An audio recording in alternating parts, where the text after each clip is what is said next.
Okay. Georgia State. Georgia State, yes. On the shuttle, Oh, yeah. No, that's fine. That's fine. It's 2:30. You're right on time. So it's good. Perfect timing. Perfect time. So it's 2:30, so I guess I'll go ahead and get started and actually turn on the projector, right? So my name is Pam Brannon. I am the Faculty Services Librarian at Georgia State University. I've actually been at Georgia State University for, since 2007. Prior to last year, I was the Electronic Services Librarian. And so whenever I took over Faculty Services, I kind of tried to make it a bit more electronic, and it turns out that that's actually good. And so what I want to do with this session is break down the different aspects of faculty services that librarians typically provide, and then how you can use tools that are either already created or already out there somewhere that you don't have to modify that much to go ahead and deliver those electronically without having to fiddle around with paper too much. Not that paper's bad, it's just that it's not really all that useful all the time, especially when your faculty like to do things like go off to another state or city for the summer and do all their research. So the whole idea is about giving that perspective. One other thing that I also have to give is just a little caveat. When I say I am the Faculty Services Librarian, I mean I am the Faculty Services Librarian. We don't have a liaison program at Georgia State, so I'm coming at this with that aspect, or with that worldview. If you have a liaison program, of course certain aspects of this are going to be applicable to that, because you can, I'll talk about like managing a pool of research assistants, and you can do that same sort of thing with the liaison program. But just so you know, I will talk about my experience just because it's where I am. So whenever I was going through and trying to break down all the different aspects of what we actually do whenever we send, or whenever we do faculty research support and actually provide research assistance to faculty, I came up with a list, and then all the librarians in the room. Librarians in the room here? Yes. All right. Yeah, of course. Of course, right? Because you're the ones that are going to be doing this. Y'all probably all got the All-Sys message saying these are all of the faculty services roundtables, and then it wound up that actually my list had matched up with the faculty services roundtables. So this kind of already gets to some of that. But the list that I come up with, and tell me if I have omitted anything, and interrupt me also at any time if you want to, please, are first, receiving requests, getting requests from the faculty. Do you get them electronically? Do you get them email? Do you have somebody stop by your office? And how do you deal with them once you actually get them? Do you get them on letterhead sent to you via postal mail? I actually got a request on letterhead once. How do you actually send documents to the faculty member if they ask for a specific document or you found specific documents? How do you collect all of the resources that you have, that you're finding as you're going along and doing a research project? Sometimes a massive research project, like say every single case that a certain Chief Justice heard. And then how do you actually manage the people that are doing this? Because when we're talking about these massive research projects, I mean, I'm not going to be there every single day doing this all of the time. I have to farm it out and delegate certain aspects of this to other people. So how do you make sure that those people are actually doing their job and are and that everything that they're doing is staying organized? And so I'm going to go through all of these in that order, in a way, which is kind of how I see as a sort of natural order. So anything that I left out that you were like, I came here to hear about this, and you're not going to talk about it? Okay, good. All right. First thing is speaking from, of course, our experience. I have up, of course, our Georgia State University website. This is actually an internal library portal site that, well, you could see this, but you can't get past it really. And what we use to actually receive faculty requests is we use a Michigan State University developed system. Probably all got a message about it like a long time ago, maybe a couple of years ago I heard was when it came out. We've actually had this since I've been at Georgia State. It came out, we had it from 2006, I believe, and that's thanks to Ron Wheeler, who knew people at Michigan State and had it at Mexico and then brought it from New Mexico with him. And then Michigan State decided to start broadcasting it out there. And so what this is, it's a site that you can actually, a faculty member can actually put in a request themselves on this website, or you can put in the request for the faculty member on the site as well. So what I'm going to do actually is go into, if you're a faculty member, and there's a link actually on the faculty page to this. But if you're a faculty member, you can just click on the faculty request system link, then it goes into Law Library Faculty Services, enter, and then I can say, okay, well, here I am, I'm Pam Brannon. I want to put in a document delivery request, I want to put in a research request, or I want to put in a course reserve request, which we don't really do anymore. Most of the time it's document delivery or research request. And then you can just enter in exactly when you need it by. So I need this tomorrow because actually no, I need it today because I am that kind of person. So I need it today. I could actually say that I need it yesterday if I really wanted to do that. And then I say, okay, well, what exactly is it that I need? I need that article from the Wall Street Journal from 2 weeks ago. Something on banking. Should we interlibrary loan it if we don't have it? Yeah, absolutely. Need this now. Our faculty don't enter requests like this. They're extraordinarily nice people, but just it could happen. And so then the request goes into the system. And then the same sort of thing happens with a research request. Now, if I wanted then to actually go into the system and see what all is there, you just change it to admin, and that front page there was faculty, and then there was faculty request admin, and this is the administration screen for it. And what this then does is I can say, oh, well, here are all the new requests that nobody's picked up yet. And here's 2 from me, because I'm a needy person. And this is the one I have now. And I can say, okay, well, I'll handle that. And we'll assign to GRA 623. And I can add a note in. And the great thing about this system is then that whenever I go back in as a faculty member and I go to look at my open requests, I could go to status of requests, see what I have open, see what's been completed, and see whatever notes there are. So now there's a note in here saying that I'm assigning it to a GRA today. And so you can actually see, what's going on as it's happening with this. And so faculty tend to like that because they know that things are actually going on. Now that is, of course, one aspect. Let me go back into the admin side.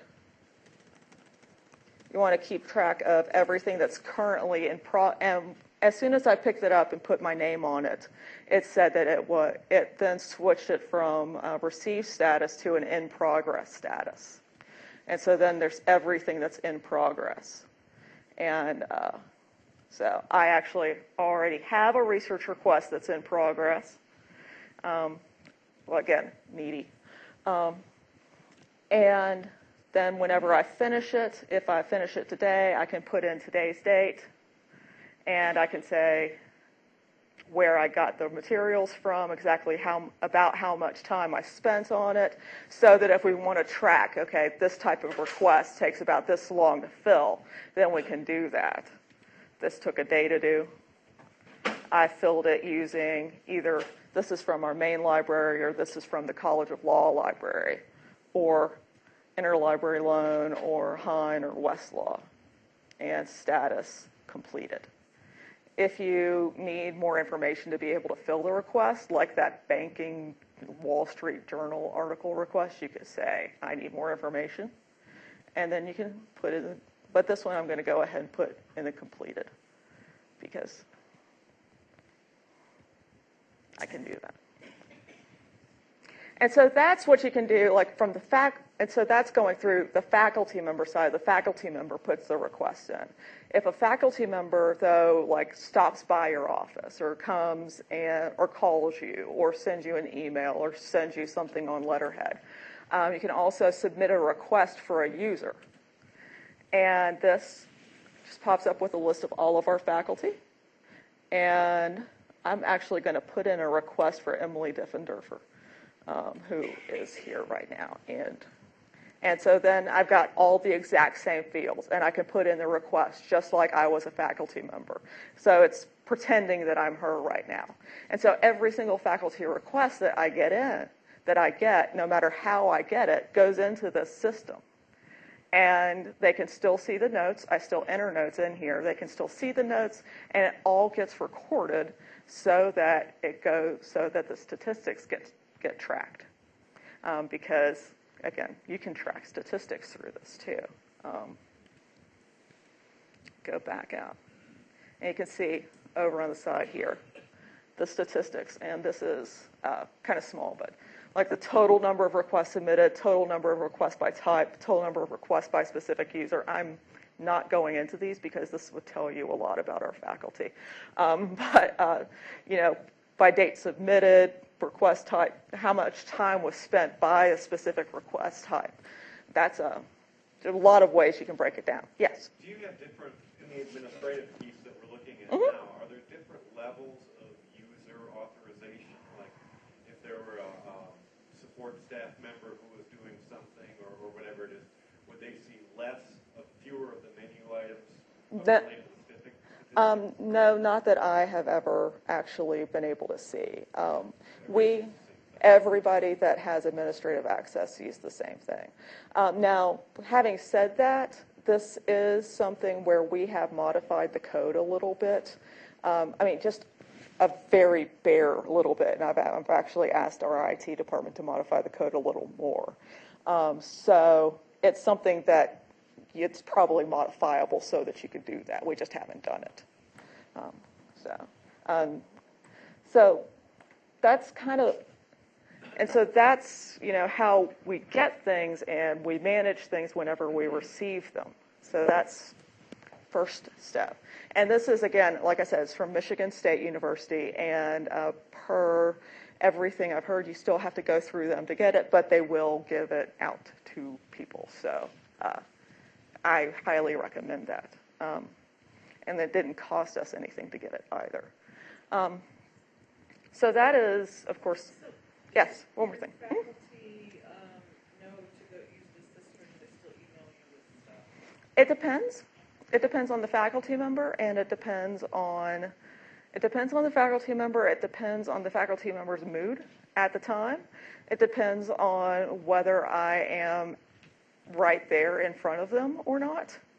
And a lot of times I'm there and I'm in a lunch and they lean over and say, oh yeah, I need this. So if they email you something, do you just fill out a form for them? Mm-hmm. Yeah. If they lean over to me in the middle of a lunch, I fill it out for them too. Yeah, because that way it all goes into the system for the statistical purposes. So, yes. Pam, do you know if there's a way to tailor this program so you could also enter student requests or public, just so you could keep track of all your reference statistics in one place? You know, it's probably possible to do that. I haven't actually done that. For our reference statistics, we use a wholly separate, we use LibStats from, I believe it was Wisconsin that developed that for that. And so we use a completely different system. And second question, if we were to contact Michigan State, what would we ask for? Just the law library faculty service? Yes. Yeah, law library faculty service, faculty request system. Okay. Yeah, that's all it is. And yes. How often do you run reports, and what are the reports statistics used for? Well, I actually run reports. I keep reports every month. By the 5th of every month, I keep reports on how many document requests there have been and how many research requests there have been. And we actually haven't done all of I still keep track of the time by the type of request, but that doesn't go into anything, and I don't actually put that into the spreadsheets that then go into my monthly statistics that then go into our annual report. And that's where it finally goes into, is in our annual report. So we can say we've got this many, like 20% is research requests, 80% is document requests. Yes. And given the ABA's current stance on outcomes, if you were to actually try to use this data to support an outcome, would it be useful to you in doing that? And if so, how? Oh, absolutely. Absolutely. I think, one thing is that as of the end of May, we were ahead of our faculty request statistics from the previous year. And that is, talking about fiscal year, and we were ahead, I think, year before it was something like 630 total, and this year it's around 700 at the end of May, and that's still with June to go. And our number of research requests, I think, is also up. So we can use that, and then we can also use, if we wanted to use the amount of time it took to actually do a request, then we could use that to say, okay, well, we need more staffing, or we need, better resources. How many interlibrary loans did we request? Okay, do we need to actually, build up our collection in this area? You could use it for that as well. Yeah. Mm-hmm. Do you do anything with topical areas, or trying to gauge the kind of research that's being done, or the kind of materials topically that are being used? Not within this at all. I actually have a whole separate system that I do that for. One of the things that I've been doing is meeting with every single faculty member. And I've developed a spreadsheet of all of the faculty research areas, what they're working on, what they've been working on, and what they're interested in. And so that's kind of how I'm keeping track of it. There isn't really a way in this system as it is designed right now. Again, like I said, you could code it differently, I'm sure, but you could do that. Yes. Have you talked to anybody who's used the system where they do use a liaison program, and you might have some librarians who love it and some librarians who won't use it at all, and so their statistics are skewed? Or do you have any experience with that kind of personality difference? Well, it is. I'm trying to think how to say this. No, I haven't actually talked to somebody about that. It is. This is one of the reasons why I made the caveat at the very beginning, because I am able to control all of this because I'm the one that's in charge of everything. It becomes much more difficult with a liaison system. And I just don't work in that type of a library. I'm sure that if there's a liaison system, then there's somebody who's in charge of that liaison system, hopefully, that would be able to do that, but I'm not be able to corral people into doing that. But that's all speculation. So, and speculation I probably shouldn't get too much into. So, as I said, that's how we actually receive the requests. As far as, like I said, receiving a request, and then there's actually sending a request. Document requests, of course, being easy. You just pull the document, and half the time maybe it's something straight off the internet, and you send it to the faculty member. But how do you send it to the faculty member? Traditionally, you send it in paper, which is only so useful these days. And you send it via email, which then encounters other problems because you fill up your email inbox, or you can't send certain files because they're too large for your email to send, or you just have a lot of files that you need to send at one time. And this is where actually, if you've been spying on my Gmail thing over here, you see wired Dropbox, and that's the next step, because I've actually used Dropbox a bit for this, although I'm moving to other things. How many of y'all have used Dropbox before you've seen it? You used it for faculty? Okay. You're actively sharing Dropbox folders with faculty members? So, all right. Good. Yeah. I have to admit, it was actually a faculty member that got me into sharing with Dropbox, because he was working on a project with other people. I was supporting that project, and then I sent a bunch of files, and he said, let's just put it all in this thing. So Dropbox, for those of you who are not entirely sure, is absolute. You can download it onto your computer, and it syncs over the cloud, and it has its advantages because it syncs between various computers. So this folder on my computer here is the exact same folder that shows up on my computer at work. It's the exact same folder that shows up on the iPad 2 over here, and on my cell phone over there, because there are mobile apps for it as well. And so you can get the exact same documents. And all of these documents are in my Dropbox, but not all of these are shared with everybody. Only certain, you can actually select the specific bits of it that get shared. So there's one folder just for one project that's shared with one faculty member, another folder just for another project that's shared with another faculty member. And so that is a beautiful, beautiful thing about Dropbox, because one, it's a drive. You don't have to, two, you don't have to use email for it at all, and it's automatically synced. Problem with Dropbox is, everybody may know where I'm going with this. This, which happened this weekend. Yeah. Anybody that could enter in any password on the Dropbox website, because you can also get into your Dropbox on the web, could get into anyone's Dropbox, whether that password was the correct password for that account or not. So, problematic, right? Luckily, and this is a problem of the exact type of encryption that Dropbox uses, which is that it doesn't really use encryption much at all. So, luckily, there are alternatives, and I've been exploring those alternatives in the last few days. So I am here to tell you about them, but it's still a little limited as to what I can do with it. Yes, Jason?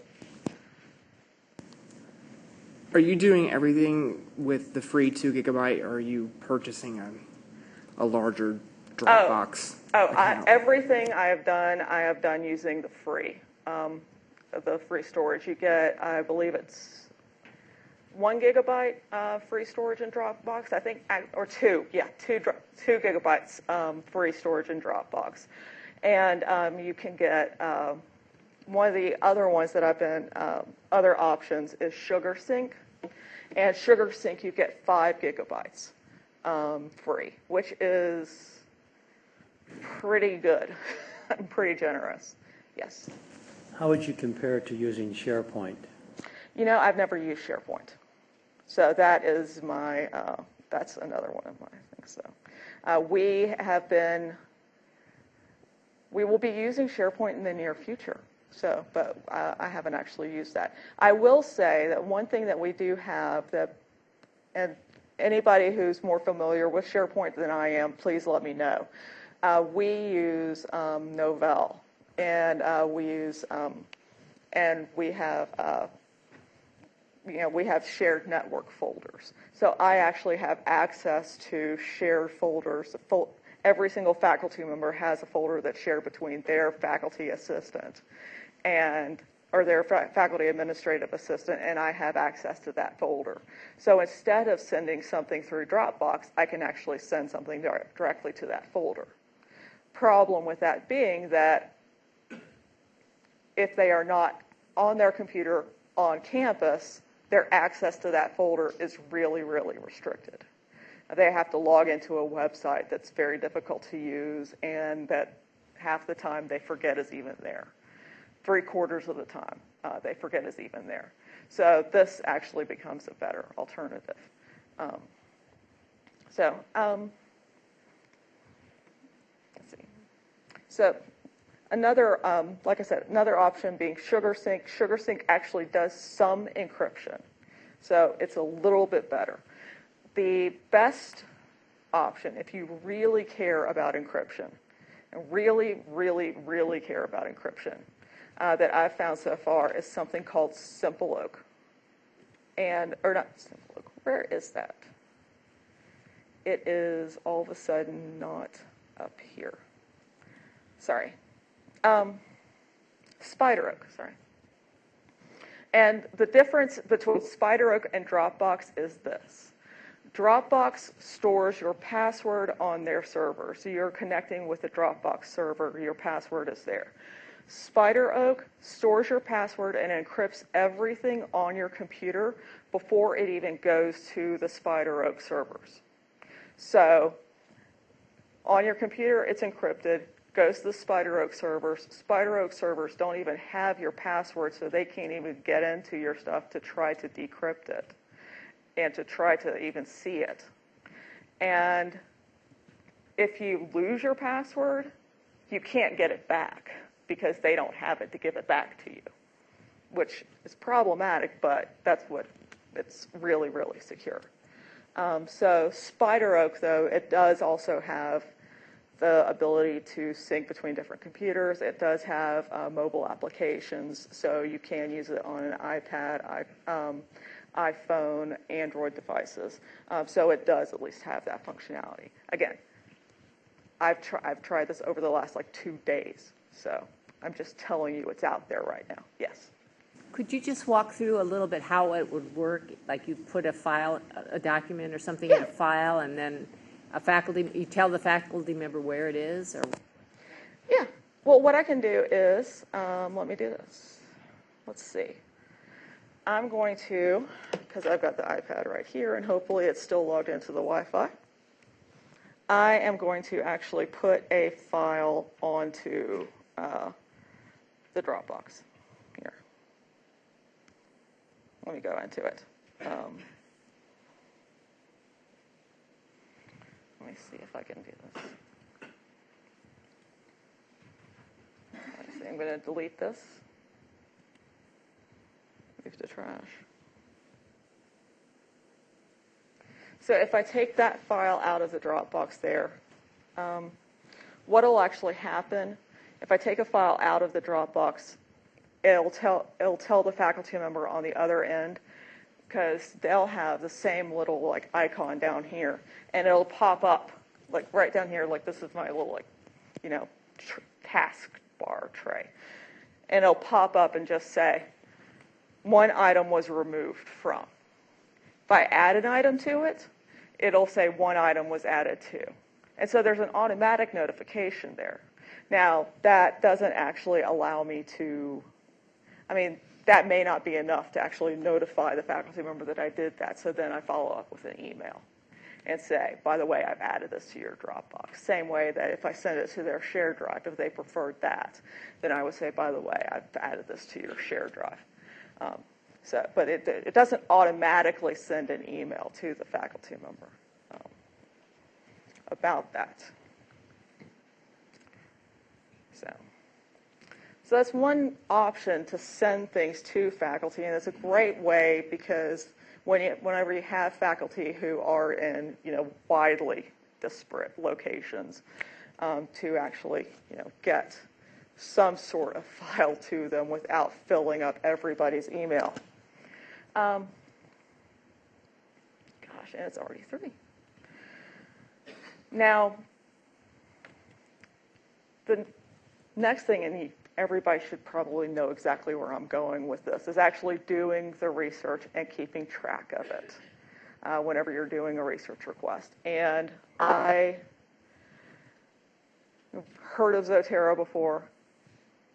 Everybody knows about Zotero by now, I'm sure. But if you played with Zotero a long time ago and haven't actually come back to it, there are some pretty big changes that make it a lot more useful.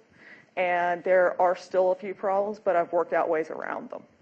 So, Zotero, for anybody who may not be familiar with it, is, of course, a bibliographic citation manager. And there is actually on the blog, the front page of the Zotero blog is all about a brand new book that came out, all about Zotero. So if you've never actually heard of it or used it before, there is a book on Zotero written by a guy named Jason Puckett, who I happen to be so lucky as to work with at Georgia State University. So if you've never heard of it, there's a book. And Jason is also an extraordinarily nice, helpful individual and is open to any sort of questions or user problems that you may have. But Zotero, of course, the main problem, the main sticking point for law has been what? Lexis and Westlaw, exactly. Still a sticking point, still a problem. And there's actually a guy named Frank Bennett who's out in Japan who's working on it and has been working on it for a couple of years. I've actually been using Zotero for a few months, actually, for the last month or so, actually, with my GRAs. And we actually haven't come across that as being that big of a problem because Zotero will still pull things from JSTOR, will pull things from the web, will pull things from a lot of other databases, and will pull from Hein Online. So if you're doing all of that, then if you're going anywhere except for Lexis or Westlaw, it still does a lot of the work for you.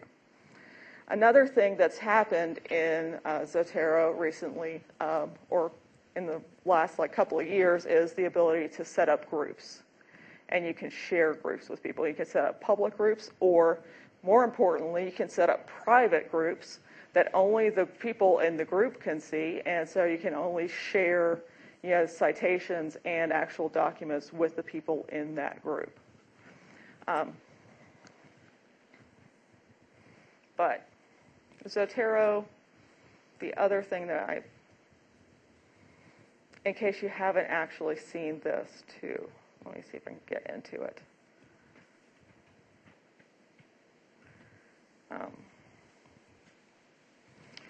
And the other thing that I love about it is every single thing right here, and this is now, I'm in the Zotero pane, but it's a Firefox extension, so there's a pane in it.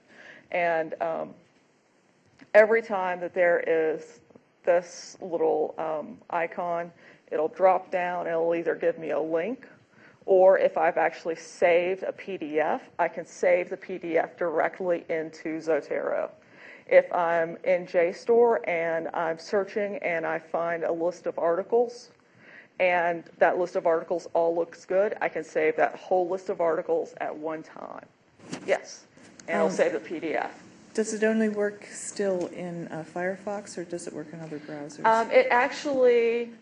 That is actually part of a new project that they've been working on. There's a new thing that they've been working on this year called Zotero Anywhere. And they've developed a standalone version of Zotero that it's still in the alpha stage, though, so it's still kind of unstable. But you see right on the home page, right under this big download, it says Try Zotero Standalone Alpha. And so it's its own program, and then it has connectors so that you can use it with Chrome and Safari. Now, Chrome support's still a little wonky, and so I try to go back to I try to go back and use it pretty exclusively in Firefox. But it's something that's in development, and so it's something that they are working on. Actually bringing support to a lot more devices.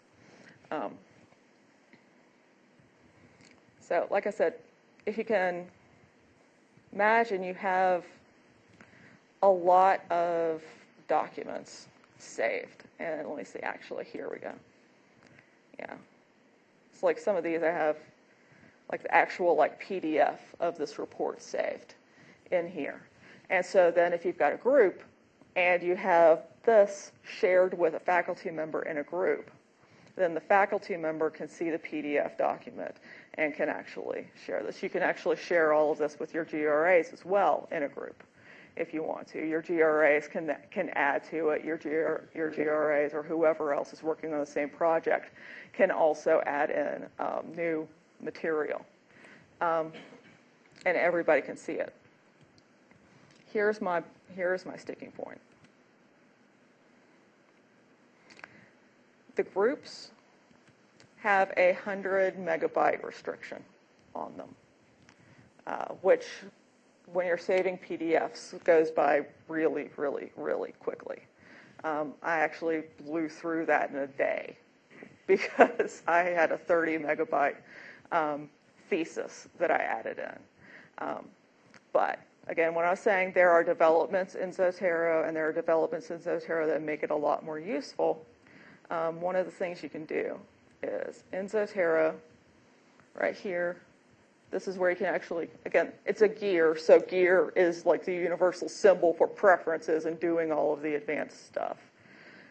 In the preferences, you can choose where to sync it.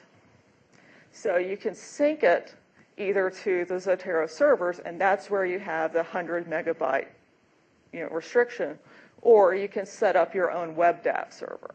And so if you've got, an IT department that's willing to give you WebDAV space, like my IT department was willing to give me 100 gigabytes of space on a server, then you can sync all of your files to that server and get around the 100 megabyte restriction. So, and then you can just keep going on and on and on with massive, massive projects. And maybe you can have a terabyte server or something and sync it to that. And then you can always export, import, share it with a faculty member, you can export the file, export all of the files, send it to a faculty member, and then they can just re-import it into Zotero and then use it as they're actually working on their document. So that is. Any questions about that, or anybody? I'm trying not to talk about the basics of it, but right, good, yes. Is there any charge for that? Zotero itself is free. There is a charge if you want to if you don't have access to a WebDAV server. Actually, yeah, I should have said at the beginning, everything that I am talking about so far has been free. And generally I try to do everything free. And that's actually why I actually had our IT department set up the WebDAV server, because you can pay for extra storage from Zotero to get around the 100 megabyte restriction. So you can pay, I believe it's $20 a year, I think, to actually get around that and pay for extra storage. But I didn't want to do that. But so far, yes, everything is free. And Zotero it's free, it's open source, and they really, they love actually having people, contributing code and modifying. The guy that I talked about a little earlier, Frank Bennett in Japan, he's actually a professor of law in Japan. And he got started a few years ago, and he actually contributed the code that is now one of the main parts of the Zotero program. So, like I said, it's open source, anybody can do it. They've actually opened up all of their code, I believe actually all of their code, including their server code. So if you wanted to even modify the servers and change some of that functionality around, you can do that as well. They're very, very open about it, which is one of the reasons why I'm talking about that and not even getting into EndNote, because, in law, EndNote and Zotero are the two that support Blue Book, but of the two, EndNote is the one that has, or not EndNote, Zotero is the one that has a lot more extensibility and a lot more ability to actually modify it to do what you want to do, and where people are actually more responsive to getting. And EndNote doesn't work with Westlaw or Lexis either. So that is, so like I said, managing and actually organizing the research as you have it, or as you're going along, and compiling all of this stuff. Last bit, and I'm glad I saved hopefully enough time for this, is probably one of the more like revolutionary things is managing faculty assistants. Managing research assistants. And again, like I said, this also goes for managing liaison librarians. You can do this. You can do that this way as well. At Georgia State, I have a pool of 3 research assistants every year, or every semester. And they're 3 second or third year law students that then, come and work for me 8 hours a week and just do faculty research that whole time. And of course, they're there a lot of the time, but I can't be over their shoulder every single minute of the time that they're there. So I need to have some way to make sure that I know where they are, I know what they've done, and I know where they're going. And so what I've actually been using for that is a program called Clio. And this is the one thing that is not free. This Clio is, if you haven't heard of it before, Clio is law practice management software. It's actually it's a kind of revolutionary new kind of law practice management software that is completely online. So there's nothing to download. There's nothing that actually like sits on your computer. To go to Clio, you just go to www.goclio.com and then log on to the web, and then you can log on from there. And as you can see, it looks a bit like law practice management software because you have your calendar, tasks, matters, contacts, activities, bills, accounts, reports. I don't use bills, of course, but I realized because I had an intern who worked at a firm, and we're talking about the practice management software that she was using at her firm, and I realized that the matters that they have, it's a lot like our research requests. Our research request is basically like a client request from that a firm has to deal with. And so we already had a relationship with Clio because one of our faculty uses it in his law practice management class. And this is my plug for a session that's going to be going on, I believe, on Saturday. Is that right, Ms. Farrell? Okay, where she will be talking a lot more about using law practice management technology in the law school curriculum. So one of our faculty had actually started using this, and so I said, well, maybe this would be a good way to actually manage what I do. So what I did, contacts, of course, in a law firm, contacts are all of your clients. Here, I have all of my clients. So I have the Hope Clinic, and then I have all of our faculty in here. Whenever I get a request from a faculty member, I enter it as a matter. And so I've cleared out everyone else except for me. But whenever I enter in something as a matter, I can just say, new matter, right here. Put in a brief description of what it is. Trans issues. All this has to do with the same thing. Client reference number, I can enter that in if I want to. I can enter in like the open date. I can enter it in the date that it's due. And all of this shows up on the calendar. And then I can enter in who's responsible. So, and right now I have me and my current 3 research GRAs. So if I'm going to assign this to one of my research GRAs, I can actually put that, Michael or Ava or Gabe is going to be the person who's in charge of this research project. And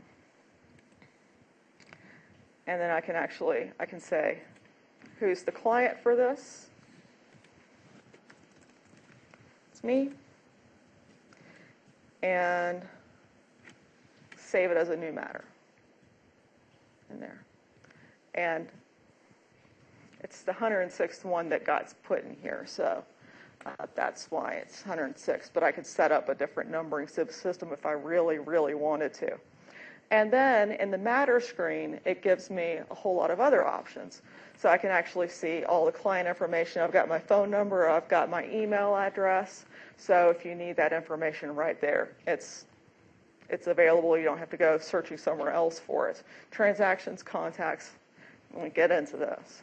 Tasks, if I have to say, okay, you need to actually work on this at this point in time, I can put a task in.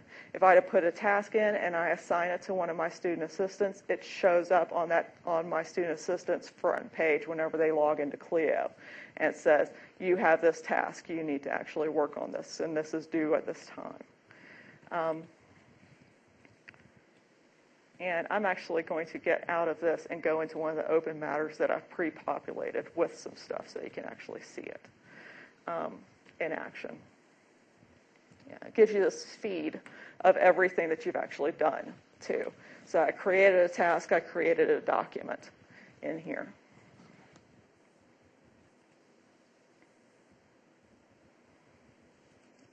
You can enter in notes. And this is what I use more than anything else with my assistants, is the notes. I use notes and documents, because documents, you can upload any type of document. There's absolutely no restriction on, the type of document, and there is no restriction, as far as Clio says, there's no restriction on the document size, too. And I've uploaded some big documents. And so typically what I do is start off with a description of a general description of the research project and where to go, what to do. And I ask my assistants, whenever they are finished with their shift for the day, to go into Clio, spend the last 10 minutes going back over what they've been doing, and put in a note saying, I went through this database. I used these search terms. I came up with this many results. I chose these out of those results. And I've done this and this and this. And out of this, I think this is what we need to do next. Because they're going to come back 2 days later and not remember exactly where they were. Because I would do that. And if I know I would do that, they would do that. And so then the note's there. And you have the note that says, okay, I remember now. This is where I was. This is what I have to do. Another thing you can do is actually enter in time and track time. So, and in the time entries section, you can actually set this so that it's running, this little clock, so that it's running. So you start a project, you set the clock, and it just automatically times it as you're going along. Finally, last thing is, of course, uploading documents. So, yeah, uploading PDFs of documents. The one thing that this does not do that I really wish it did do is actually allow me to view the document in it. You have to download the document. And I want to view the document in it. But PDFs, Excel files, audio files, video files, we put all of that in here. And it's been fine every time. If you upload the same document with multiple, the document with the same name multiple times, it'll give you the option to see all of the different versions of that document as well. So unless you actively delete it, it won't replace it. It'll just add in a second version. So you can go back to earlier documents if you need to as well. Yeah. As I said, and then, once I'm done with this, I can close it, and it goes to the closed matter section. If I decide I need to work on it again, I can reopen it. Other thing you can do is add in the calendar too. So I have in here every single time that one of my GRAs is going to be here. You can put in the due date. Actually, yeah, I have actually something that's due tomorrow that I need to do. So you can put in the due dates for everything. You can put in the due dates for tasks for your different GRAs, for the different liaison librarians. You can manage it all in one system. And, so this has been like a godsend almost, because it's online. You can access it anywhere. Now, with that being said, it does cost. Luckily, it doesn't cost that much. So let me actually go into. And it doesn't cost that much, and I have found something that I think could also work as a alternative. So the pricing per user, $49 a month for each attorney, and then $25 per month for each support staff, which whenever you're talking in terms of law practice management software is not bad at all. But whenever you're talking in terms of everything that I've been talking about so far, which has been free, is a lot more. So, and this is where I'm going to get to the one thing that doesn't exist already out there, already created, and that this is last 7 minutes on something that you would actually have to convince somebody to install. And this is something called Open Atrium. And Open Atrium is if you were around for the last session, you heard a lot about Drupal instances. You've probably heard a lot about Drupal instances already and different versions of Drupal that are out there. And you've heard a lot about Drupal generally. Drupal being an open content management system. And Drupal instances are different packages of Drupal modules that are all designed to do one sort of thing. There's one very famous type of Drupal instance called Acquia Drupal, where they package together a lot of the most popular modules that people add into Drupal to create a site, and they put it all in one container that then you can download and you can install it. This is kind of like that, except it's called Open Atrium, and it is designed specifically for collaboration. It's designed specifically for collaboration among teams. And so this is, and so I downloaded this and installed it last night. it's that easy to do. And I am not a programmer by any means or stretch of the imagination. But I did that at least. And this is pretty much exactly how it looks out of the box.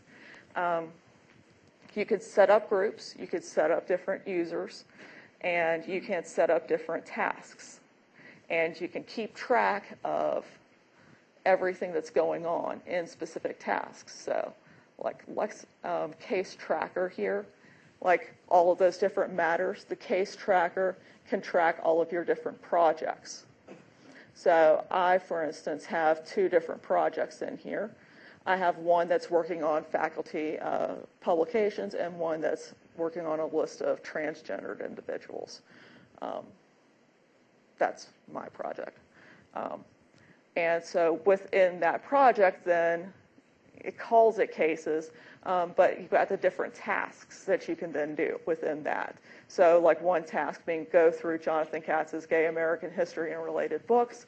I've assigned it to somebody. If I had somebody else in the system, I could assign it to them. Again, same way that I could in Clio. And then you can actually add in comments. So you can add in notes as to what you did with regards to that task. And you can add in files as well. So this is my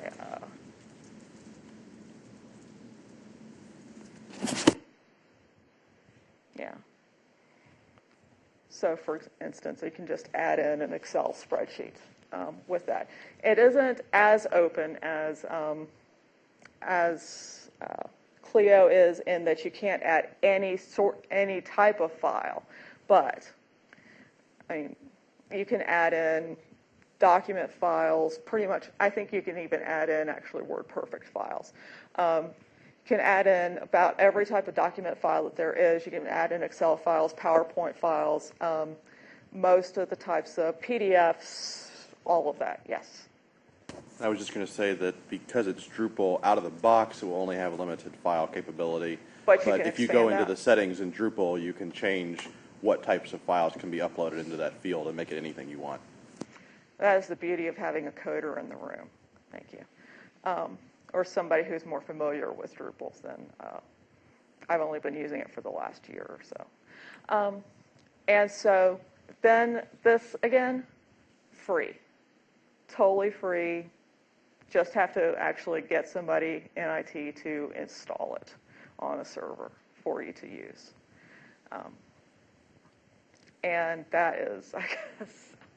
Is there anything else that y'all wanted to hear about or anything? We're right at 3:28, so I have 2 minutes left, but or gonna all bombard Clio and try to get that software. Okay, yes. So have you been using this, or was just downloading it last night the first time? That was the first time. Okay. That was the first time, but I'm actually really thinking about switching to it. Because you can extend it, because it's Drupal, and like Tom was just saying, it comes with all of this out of the box, but you can add a lot more into it too. And also, it doesn't have a lot of the components that I don't use in Clio. It doesn't have the billing component that I don't use. It doesn't have all of this document report, or all of the reporting system that I don't use. And also because I know that our IT department is moving towards a lot more Drupal installations anyway. Yes. And just to add on to that point, if your school is already using Drupal, or if you wanted to do other Drupal projects, there are ways to tie in the users from different sites so that your user universe for this site could be reused on something else that the library is using, and you then also actually be able to give this, you have the same user base, they could log in with the same single sign-on, but potentially have different roles within each site, so they have different permissions. Yeah. And I have to say real quick before, Chris, when I was looking at it and downloading it, apparently the White House is also using this for their internal stuff as well. So, yes. Sorry. So, it's got at least some sort of approval. Chris? Yeah. Does it have the same time tracking feature, so you could track how much time was spent on a project?